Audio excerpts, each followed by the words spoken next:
It's Hashem. Welcome everybody.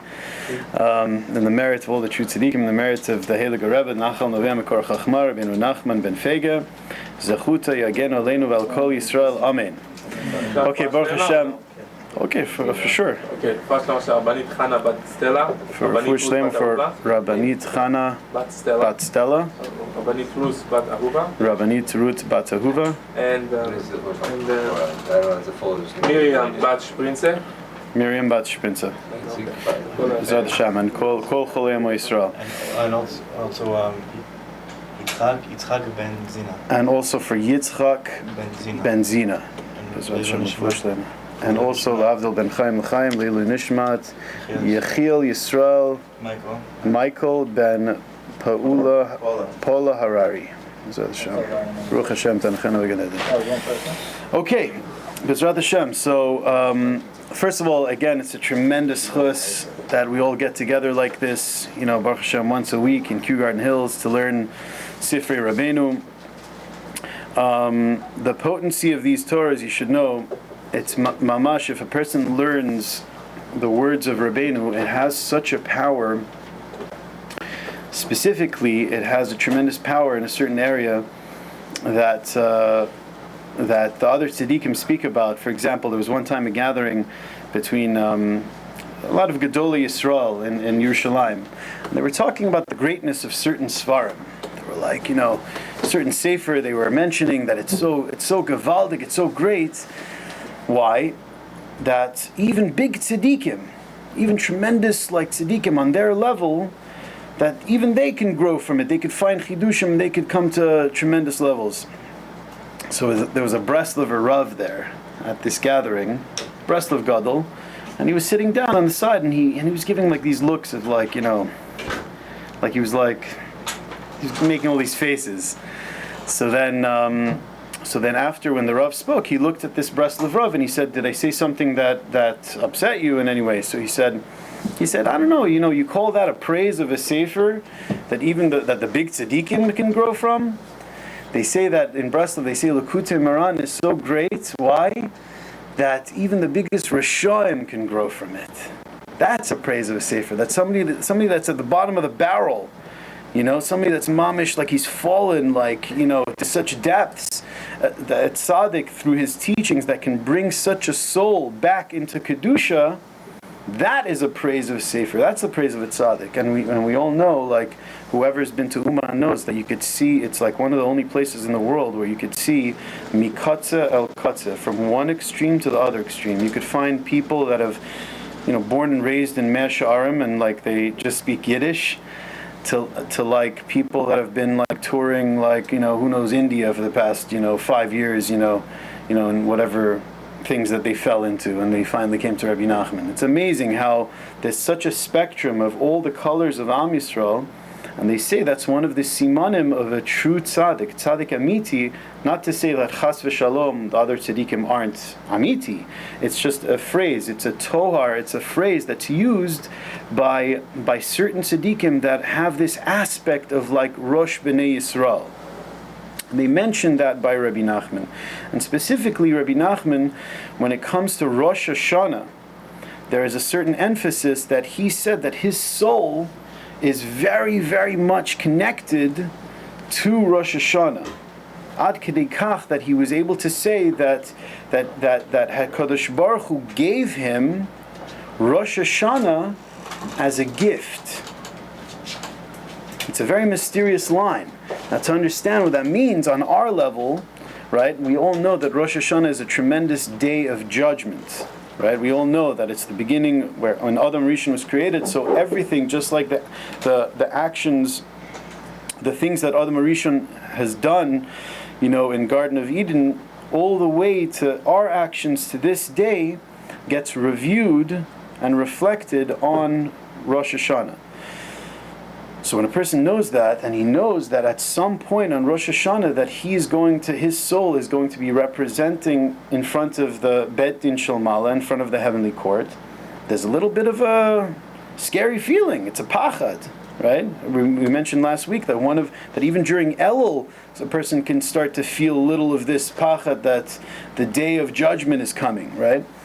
So Rabbi Nachman said, it helps, it's a very beneficial thing, that if a person knows how to sweeten the judgments in the heavenly courts.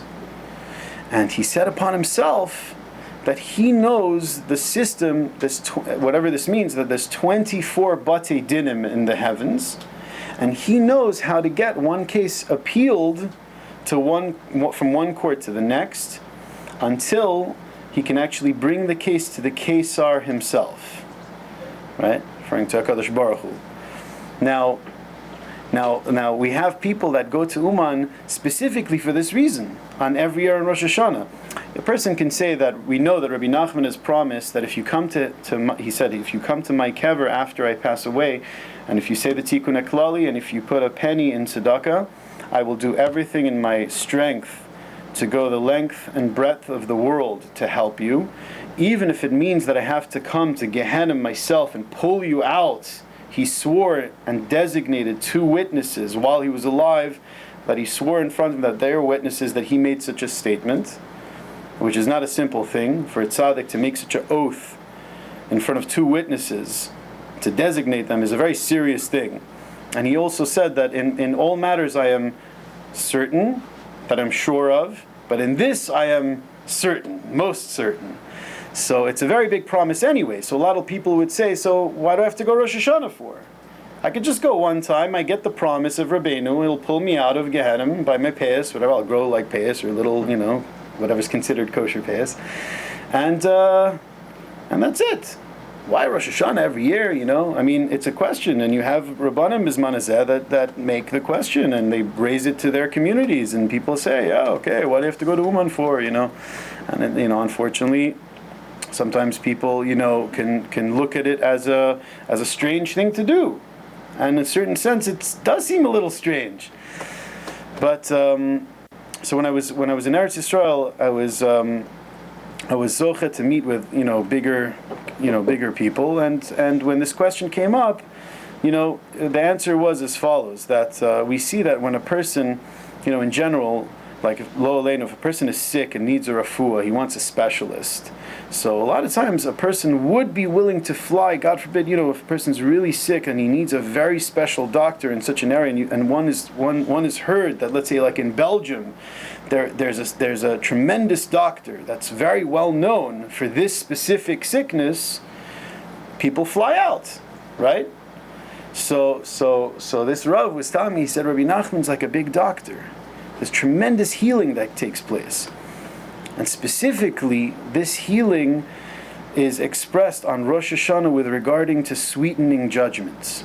Rabbi Nachman has said that by the first Baruch Hu that is said in Uman on Rosh Hashanah is accomplished more than what it takes other tzaddikim, the whole Rosh Hashanah, Aseret Yemei Teshuva, Yom Kippur, the whole, until like the, Shmini Atzeret, like till the last, Hoshana Rabbah, till Hoshana Rabbah, right? What is accomplished in the first Baruch Hu. Now, I remember the first Baruch Hu I said in Uman, it was actually a really powerful Baruch Hu. It was tremendous energy. And then later I read this thing that Rabbi Nachman said about the first Baruch Hu. There's a lot accomplished. There's mamish a lot accomplished. If one can be zochet to go there, it's a tremendous wealth. Now, Gedolei Breslov look at this as like all of Yiddishkeit depends on this. Like it's pashut by them that it's the most unbelievable thing in the world, right? But in order for us to be real Breslover Chassidim, Mirz Hashem, on whatever level we can, it doesn't just mean that we just rely on the tzaddik and we make no effort on our own, right? Because the Rabbi Nachman was, in a certain sense different than other tzaddikim, that when he would get together with us, he would speak Torahs, and people would walk away knowing what they have to do in Avodas Hashem, knowing that now I have a job, I'm a soldier, and I have to mamish work on the Eitzot of the Rebbe and improving my soul and becoming a better person, not just like getting hooked up from the tzaddik. That's tremendous benefit to be connected to the tzaddik, and it's great to get hooked up. But that's not just the motive. That's not what the Rebbe wants. The Rebbe wants us ourselves to refine ourselves and to become better people. Now it says by the tzaddikim that they would do, tishes and for bregans, people would get together, the Rebbe would be eating and you watch the Rebbe eat, and the Rebbe said that, Rabbi Nachman said that, I could have done that too. I could have been like one of those Rebbes that people come and go, it's like sightseeing, and they don't know why they're coming and they don't know why they're going. They just come, it's nice, it's geschmack, But he said that I put all that aside in order to make you tzaddikim. Right? That was the Rebbe's motive. It's a chassidus that the Rebbe himself wants every single one of us on our level to be the best yidden, the best tzaddikim on our level we could be. So now involved in that is the preparation to get to Rosh Hashanah. It's during the time of Elul where we're finding ourselves. Right this time is the building blocks that we want to get to till we come to the Yom Hadin. We don't want to just show up on Rosh Hashanah. It is what it is. Just judge me. Hit me with your best shot. You know what I mean? Chas v'shalom. We want to be able to build so that we can be in a healthy state, that we can come to God's Baruch. We say, Hashem, look, we tried. We were like trying to follow the Eitzot. Now, what are the Eitzot? What is the secret of Elul? We want to talk about that. What is the kavanah of Elul? Now, if you open up the Kitzvei Arizal, there's very esoteric, things about what Elul's about. Now, can we do that and understand what that means on our level? I don't know if we can. It's a very difficult thing to do. We need someone to dissect the kavanot of the Arizal and to explain it in a very down-to-earth way, practically, that we can be able to do it in our day-to-day lives. So Baruch Hashem, Rabbeinu Nachman of Breslov does that. In this Torah, in Torah Vav, and you have to excuse me, I don't have photocopies, mamish like running around.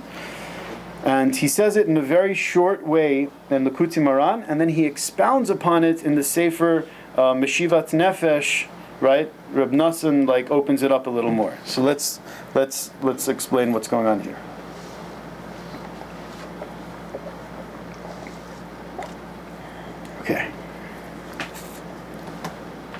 Okay, Rabbeinu says as follows.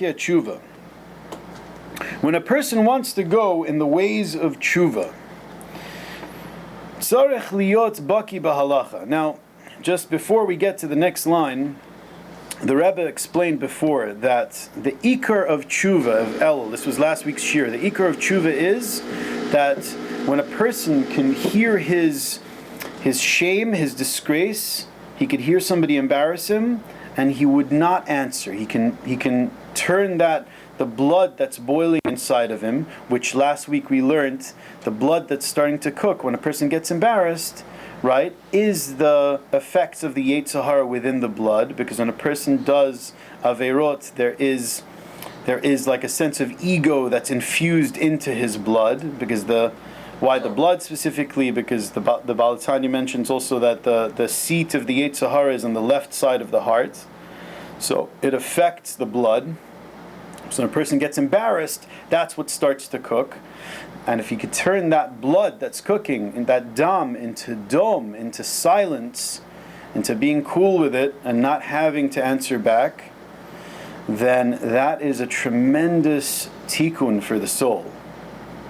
I want us all to remember that. That was last week's shiur, that if a person ever gets any type of shame, any type of embarrassment from anybody, if you close your mouth, you realize it's from Hashem, you don't answer back, it's the most unbelievable light that you are now entering into your neshama. Right? So he says, last week, we learned that the Rebbe said that that's the ikar of tshuva. So, now that could be, we also explained that, the Breslovers explained that doesn't necessarily mean just an embarrassment from another person. It could be a situation. It could be also, a person could be doing hitbodedut, he could be talking to Hashem, and he remembers his own sins, and he says, Hashem, how could I have done this? That in itself is an embarrassment. Like like what he previously did, and the fact that he remembers that and he wants to do, and he confesses that in itself is also one's shame. and to be silent to that, to accept and to move on to the next stage, that is a tremendous light. And the Rebbe said that is the light of Keter, of the highest of all Sfirot. The word Keter, we explained last week, is a lashon of patience, of waiting. So that's a very fundamental ingredient in Teshuva. Now, that was last week. But tonight, we're going to focus on another part of this Torah, where the Rebbe says, adam tshuva, when a person wants to go in the ways of tshuva, first of all, to realize that Teshuva doesn't just mean something that, I do because of the sins that I've done, and that's it. Like if I've done tshuva am yotze, I put it aside, I punch in the card, and that's it. It's over. No, it's a way. It's a way of living. Right? Always seeking oneself to attach to his Creator, right? So if a person wants to grow, he wants to go, he wants to live his life in the ways of tshuva, the Rebbe explains, tzarich liot baki b'halacha. He has to be an expert in halacha.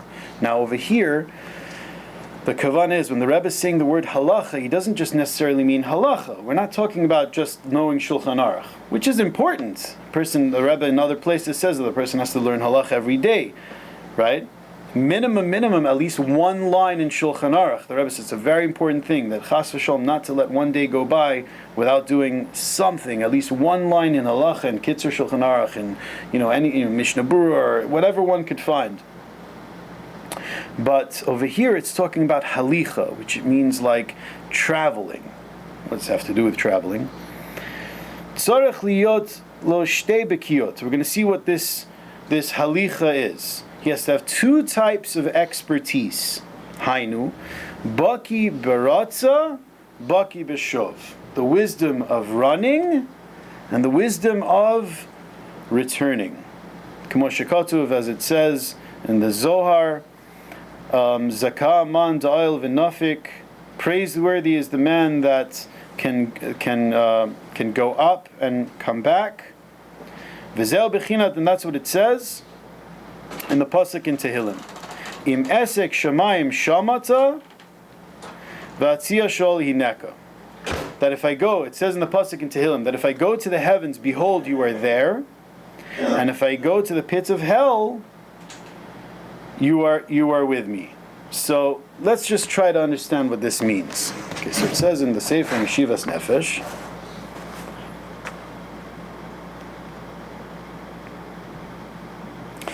that to be a baki in halacha, not to let anything in the world faze you, no matter what stage you may be on.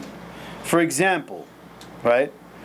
First of all, to know that even in Sheol, in the lowest pit, mamish in the darkness, a person has to know, like it says, V'atzia Sheol hineka, that even in the pit of Gehenna, in the pit of whatever darkness one may fall into, that Hashem, you're with me, right? Like David HaMelech says, Gam ki elech begeit sal mavet, even if I go walk in the valley of mamish death, right?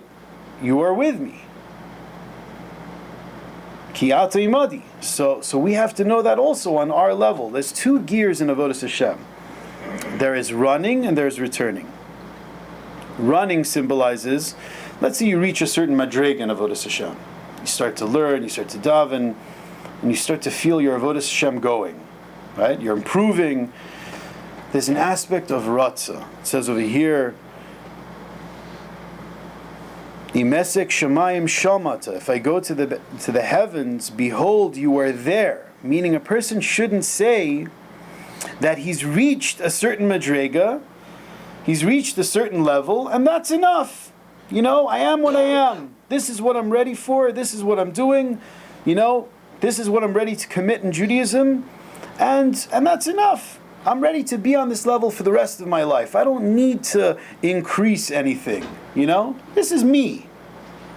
The Rebbe says that's chas v'shalom. If a person does that, you should know a person can either be going forward or a person could be going backward. If a person says that I'm just standing still, the only thing that can happen is there's more challenges that come one's way in life, and eventually chas v'shalom, a person could sink in madrigot that he doesn't even realize that he's sinking, right? Constantly, we have to know that the Yetzer Hara is constantly challenging us every single day in different angles, So a person has to make a decision that, okay, I want to grow in Avodas Hashem. I don't want to stay in this state, in this bubble that I exist. So that's why it says that even if you go to the heavens, like let's say you're doing great in Avodas Hashem, you can't say to yourself that this is, you can't be satisfied. You have to realize that there's a lot more to do. Because a person could chas v'shalom fall into gaiva. He could start to say to himself that, like I'm doing so great, I'm learning, I'm davening, then I deserve that Hashem should give me X, Y, Z and all these things that I'm asking for, right? Magia li. I deserve it.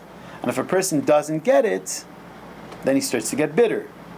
He starts to look at Hashem, how come you're not hooking me up? Didn't I, I'm davening properly, I'm like getting up from minyan, I'm like doing this, I'm doing that, Is that where the patience comes in? That's very good. It's savlanut. But if a person's he's not in that gear that you're talking about, he's not fulfilling what the Rebbe is saying, he could come into this dimyon. There was two guys. One is like beginning in Avodas Hashem, and one's like he's been into Chassidut, Breslov for a while, and he's familiar. And they come to a certain tzaddik, and they're like, the one that's like been a Breslover for a long time, he starts saying, yeah, Rabbi, I do hisbodedus every day. I talk to Hashem in the fields. I get up for nates, this, that, and I don't know, why do I still have problems? Why Hashem's not taking care of me? And all these, So then the whole time the tzaddik was looking at the other guy, the simple guy, the beginner, and he's just like smiling and staring at him. And then he looks at the guy, he's like, why can't you be more like this guy? And then the guy's like, what, He's like, yeah, this guy's happy. Look at him, he's happy, And the truth is, I heard from this simple guy, he said when he walked into this room to this tzaddik, he had problems to discuss. But like once he was there in front of him, he felt like it's meaningless, his problems. You know what I mean? It's not like such an issue. He'll daven Hashem, must be all for the best, it'll work out. But the other guy was coming with kindness. Hashem, how come you're not hooking me up? You know what I mean? Like, what's up with that? He has a whole list. Like, Hashem, you're supposed to be doing for me. Like, it's as if you want Hashem to be like your waiter. You're supposed to give me this. You're supposed to, where's all these things that you promised me? Who knows? If a person does that, maybe the angels in the heavens will be like, oh, you know what? So let's pull up your file. Let's see what you were supposed to do in your life. And let's see all the things that you did that you weren't supposed to do. And there's this, there's that. Oh, remember on this date you did this and that. What's going on? So we don't want to go that route. We don't want to go through midat hadin, right? We don't want to start challenging God. Hashem, hey, how come, Because if we did that, then who knows what would happen. We want to access rachamim, compassion and kindness.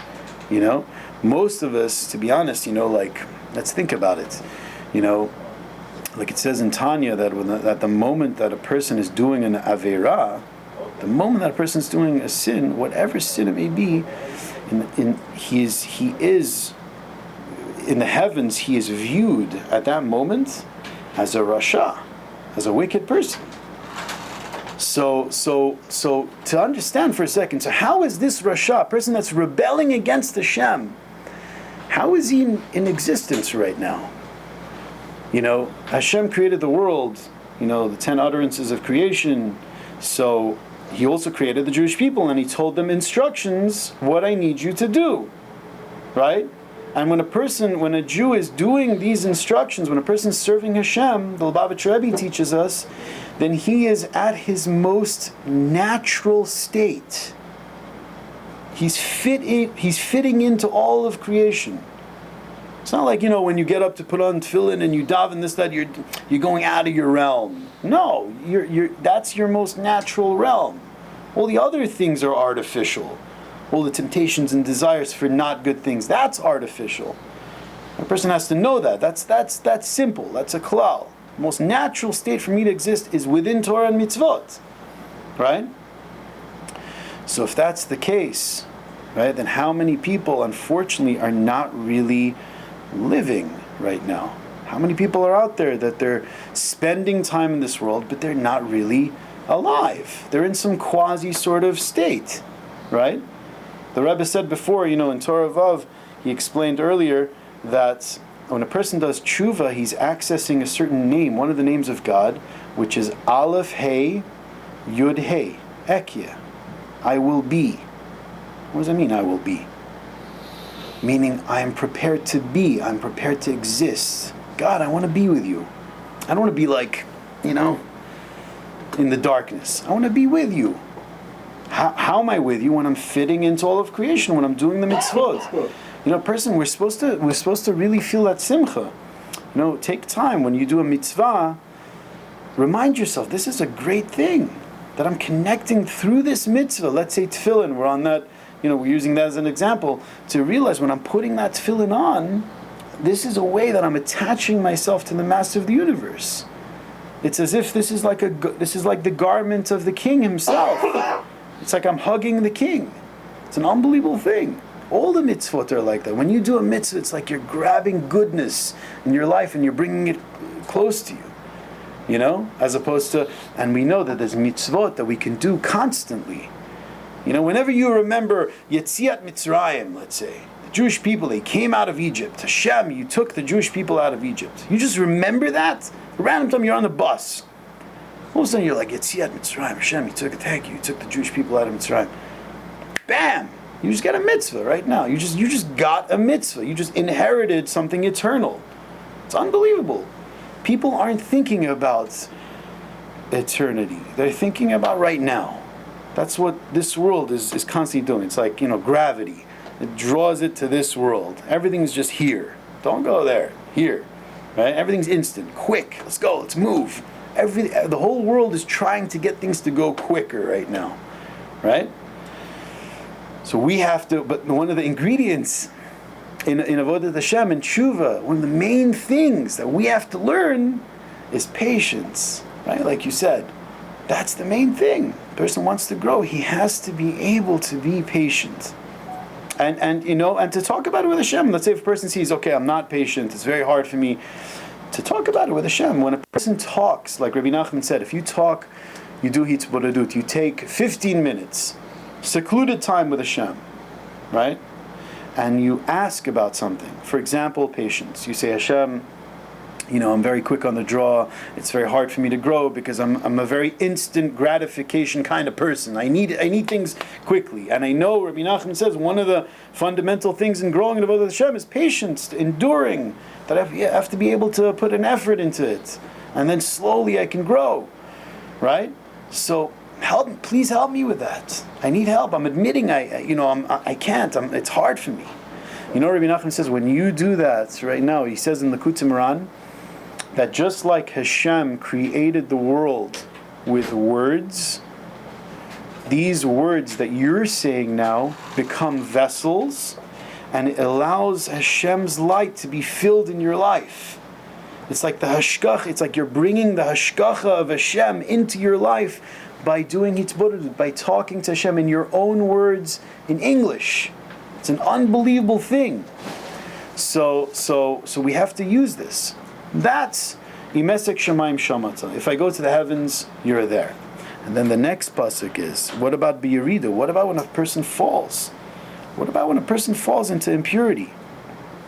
V'atzia sha'ol hineka. Even in the pit of darkness. Right? If a person falls, chas v'chalila, into wherever he's fallen, it says over here, Gam sham al yityayesh et atzmo. Even there, a person should not give up on himself. Ever. Chas v'shalom. Never throw in the towel. And however it may be, whatever sins you may have done, ech shiyeh, however, whatever it may be, it says that terminology so many times to include everything. What's the nakuda? So let's say a person, I've fallen into darkness, I've fallen into such a disgusting place, I don't know what to do with myself, it's very hard for me to face Hashem. What am I supposed to do? It says, Rak yechapes v'yivakesh es Hashem yisparach. No matter wherever you've fallen, in that place, start to search for Hashem. Grasp onto your soul, start to search for Hashem. V'yechazik atzmo b'chol makom shehu, wherever you may be, to strengthen yourself, ubechol ma sheyuchal, in anything you are able to do.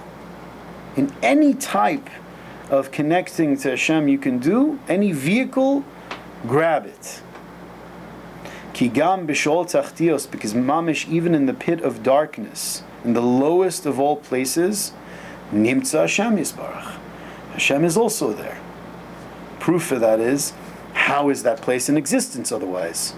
If God is not there, it can't exist. We know the Baal Shem Tov has taught us that there are sparks of godliness everywhere. So there must be, even in the most darkest places, must be God's there too. And we had a shiur about that once. It says in the Gemara that if somebody in the street, in the Gemara it said, in the Gemara Yerushalmi, it says that if somebody in the street asks you, Heichan Elokecha, where is your God? Where is the God of the Jews? He says you should answer him, Bekrach Gadol Shel Romi. He's in the Colosseum, the great Colosseum in Rome. Somebody asks you, where's God? You're going to tell him, Colosseum in Rome. You're going to tell him, like in Vegas somewhere. You know what I mean? Like that's a place. The Colosseum was like a very low place. There was Avodah Zarah. There was Gilei Arayot. There was so many low things. You can say that's where God is. That's what you should tell him. That's the chidush. It's a chidush. Okay, of course Hashem's in the shul, in the Beit Knesset, in the Beit Hamikdash. But no, even in the Colosseum, even in a place of Avodah Zarah, that you think that God is so gone. There's no presence of God there. No, He's even there. He's mamish right there. That's connected to Purim. Remember, they say Purim is the highest and holiest of all the holidays, right? Why? Because Purim you could even be smashed on the floor.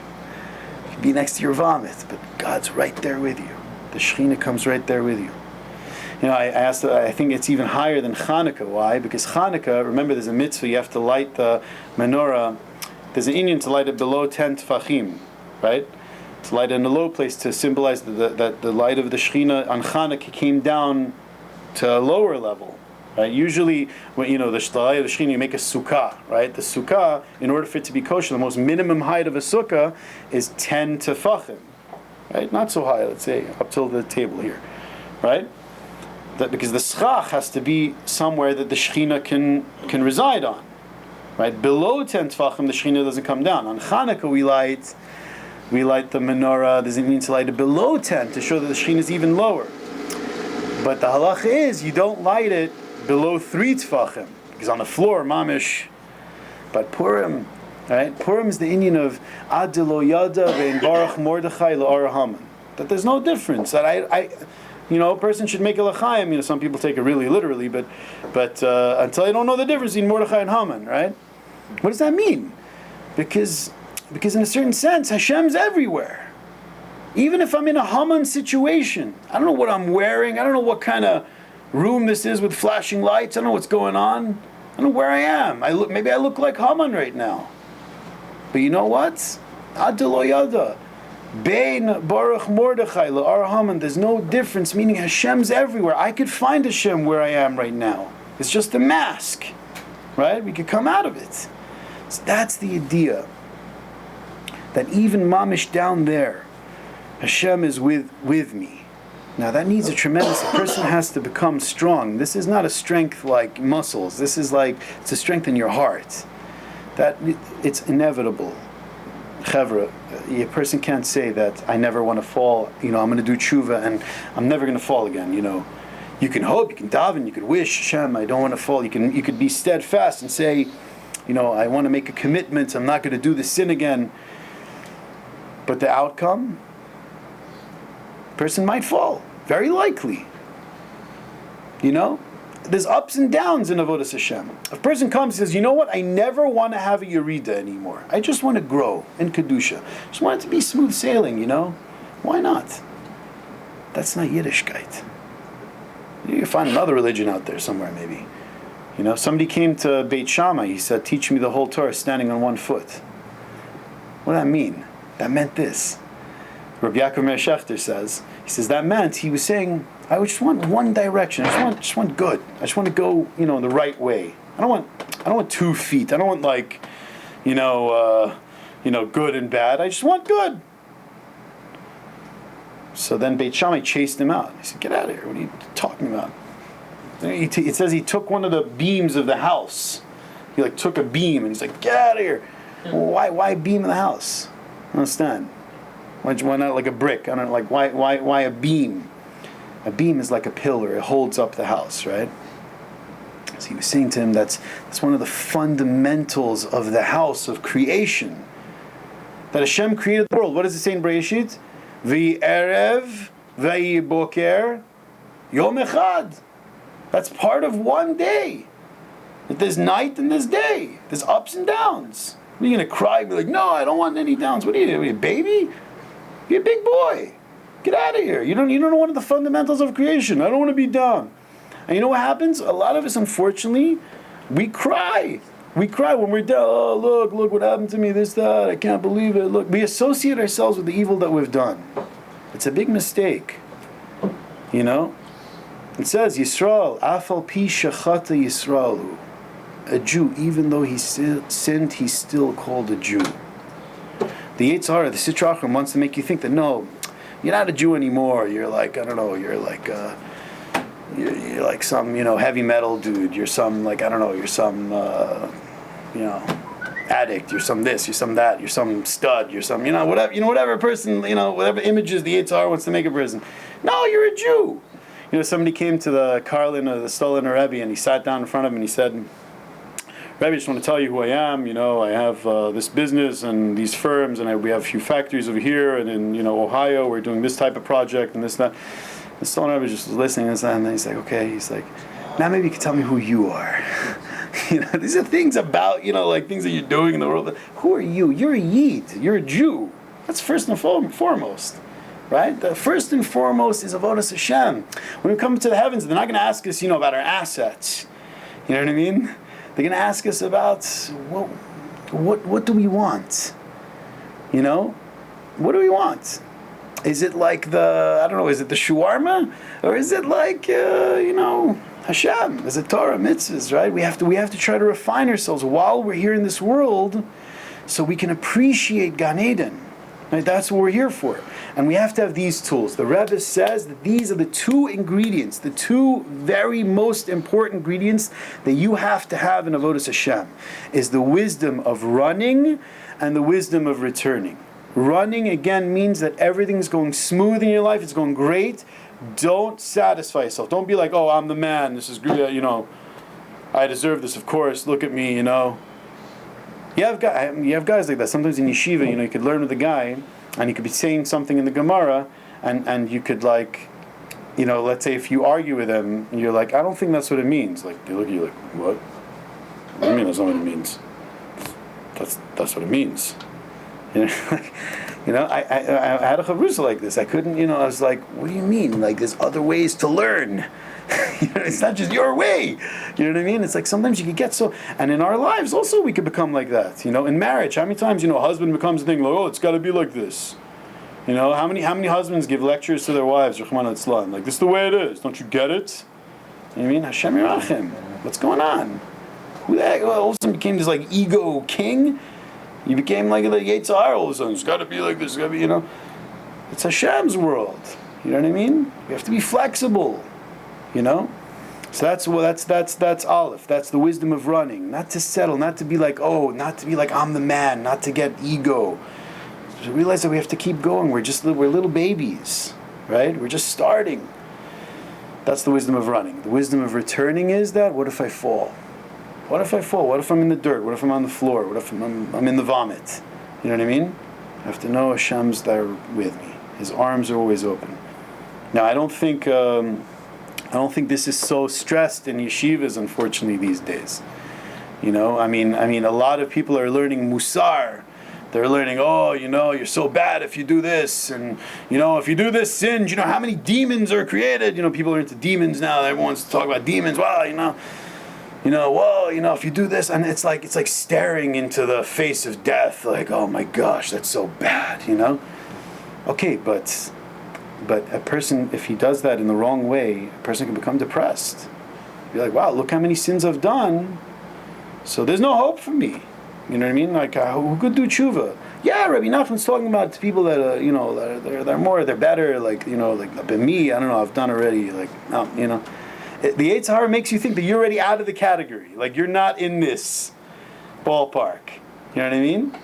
He makes you think, he tries to convince you to give up hope. It's the main thing.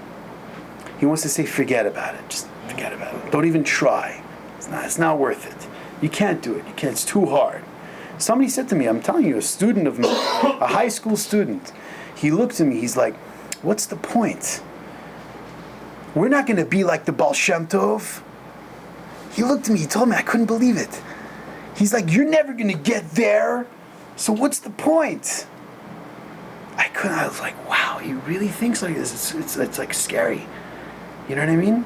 I told another Rav, we were discussing like, what to tell him, It's unbelievable. It's like all or nothing. It's the all or nothing policy. Either I'm the best or forget it. Right? It's mamish a childish thing that people grow up with. And it's like that too. Everyone in this room pictures himself a certain way in Avodas Hashem. Right?